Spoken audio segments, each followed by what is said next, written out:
Catherine Hope Seville, the 2025 Student Commencement Speaker. Catherine is a photography major and very involved student.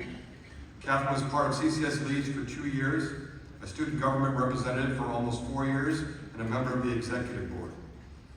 Catherine has shown her work many times on and off campus and is also asked to provide photography work for CCS, camps, and other events. I actually have several pieces of her work. She regularly attends many events and is a member of several clubs, particularly ones that screen films, where she likes to participate in discussions. She's also done fundraising, which is really cool. And often, she has some of the best and hardest questions for leadership at student assemblies. Catherine is one of the most sincere, caring, thoughtful, and deep thinkers I know. Please welcome warmly Catherine Hope Seville, our 2025 student speaker.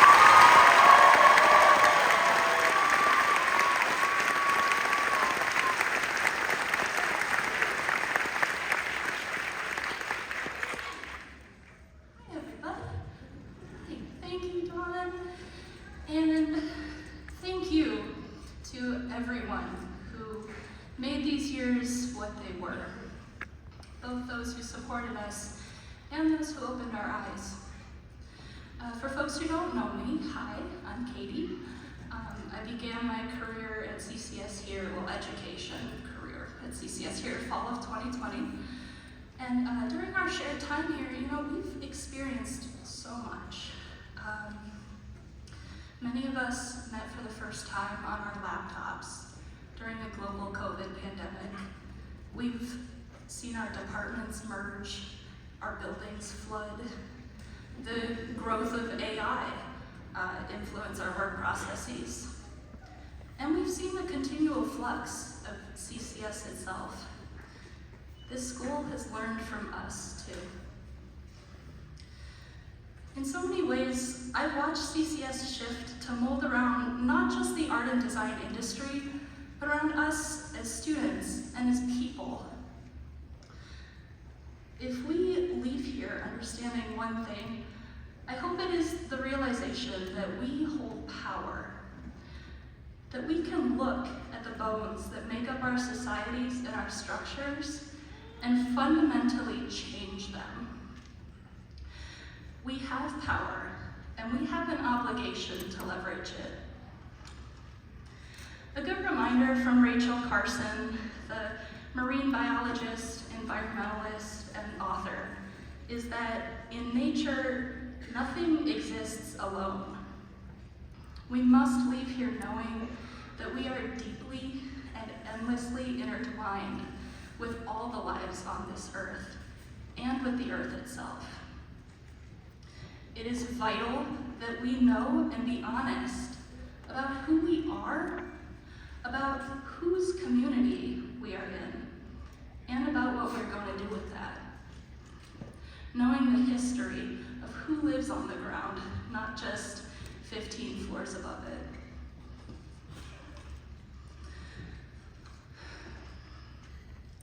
A lot of us know that our world has been cruel in many ways for a long time.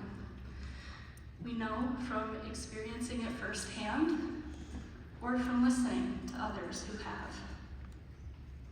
So what we're seeing now in 2025 are more people realizing that truth and standing up to change it. What our world needs now is what it has always needed: conscious artists and empathetic designers. It needs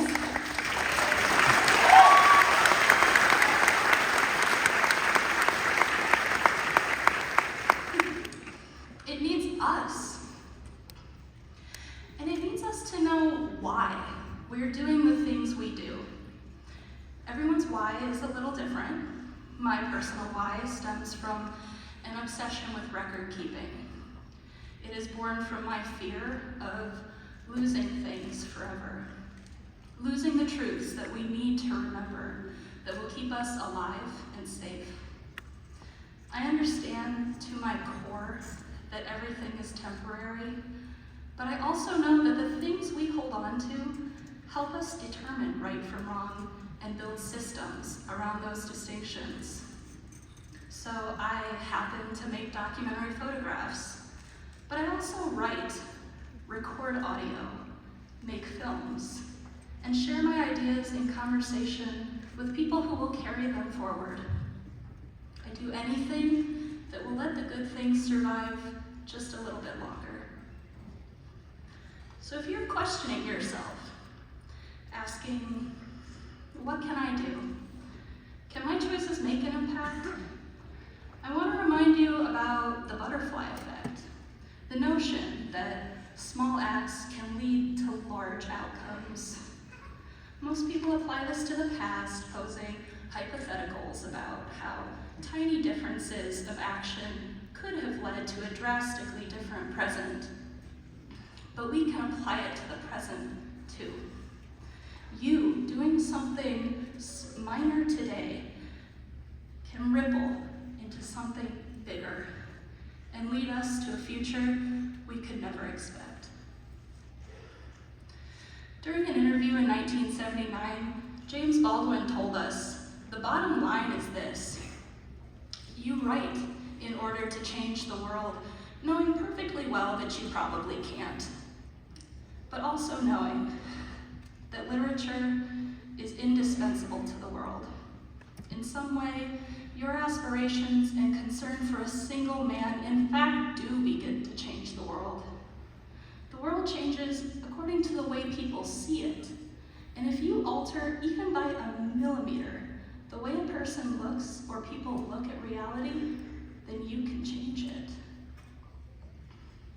So this is what I mean when I say we have power, that nothing exists on its own, that it is all interconnected. Okay. Within the realm of small acts becoming big changes, I'd like to extend one more thank you to every professor and peer who has ever made us think, to each one who has simply introduced us to the idea that maybe we were wrong, and simultaneously gave us space to sit with that and to grow beyond it. Our futures are all brighter for having been given those experiences. In a letter to his brother, Vincent van Gogh presented an idea that has since been paraphrased for modern audiences. So I will leave you today with that paraphrased idea. If we are worth anything later, we are worth something now. For wheat is wheat, even if people think it is a grass in the beginning. Thank you everyone for lending me your ear, and congratulations to us, class of 2025.